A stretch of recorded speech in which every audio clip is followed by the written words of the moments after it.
పవన్ కళ్యాణ్ గారి విషయంలో నేను ఇంతకుముందు అదే చెప్పాను, మళ్ళీ కూడా చెప్తున్నాను. రావచ్చు, పోవచ్చు, సినిమాలు తీసుకోవచ్చు, సినిమాలు రిలీజ్ చేసుకోవచ్చు. ఆ సినిమాలు మేము చూసి మీరు వేసే స్టెప్పులకు మేము కూడా చప్పట్లు కొట్టవచ్చు. మా నైజాములో అన్నిటికన్నా పెద్ద కలెక్షన్ వస్తుంది మీకు. అంటే బేసికలీ సినిమా ఇండస్ట్రీ బతికేదే మన తెలంగాణ ప్రజల ఓట్లతో. తెలంగాణ యువకులకు కూడా నేను ఒకటే మాట చెప్తాను, ఆయన ఒక సినిమా యాక్టరు, ఆయన మనకు ఒక ఎంటర్టైన్మెంట్ ఫ్యాక్టరు. అక్కడి వరకు మీకు అభిమానం ఉంటే హ్యాపీ, సంతోషం. బట్ ఆయనకు మన రీజియన్కి సంబంధం లేదు. ఆయన ఆంధ్ర ప్రాంతానికి సంబంధించిన డిప్యూటీ చీఫ్ మినిస్టర్, అక్కడ అధికారంలో ఉన్నాడు. ఆయన ఆంధ్ర వ్యక్తి.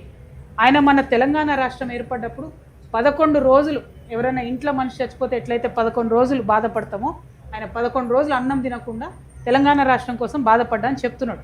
సో నేను మా యువ మిత్రులందరినీ, మా యువతులందరినీ, పవన్ కళ్యాణ్ గారి అభిమానులందరినీ ఒకటే కోరుతా ఉన్నా, ఆయన అక్కడ రాజకీయం చేసుకొని ఇక్కడ సినిమాలు తీసుకుంటే ఎవరికేం అభ్యంతరం లేదు.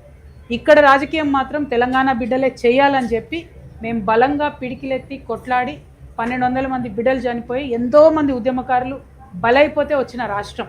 సో చిన్నపిల్లలుగా, యువకులుగా మీకు ఆ చరిత్ర తెలిసి ఉండకపోవచ్చు, దయచేసి తెలుసుకోండి.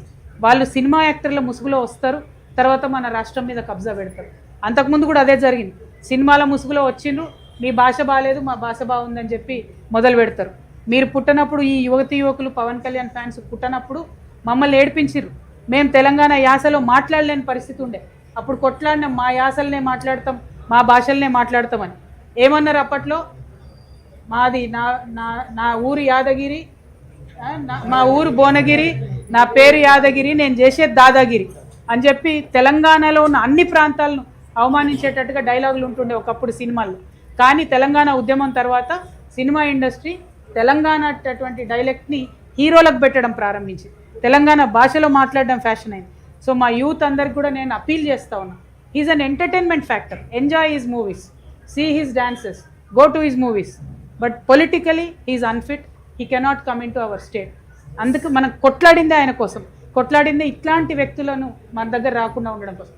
సో రండి, పోండి, సినిమాలు తీసుకోండి, మేకప్లు చెప్పుకోండి, ప్యాకప్లు చెప్పుకోండి, కానీ మా సెక్రటేరియట్ దిక్కు చూస్తే మాత్రం ఊరుకునేది లేదు.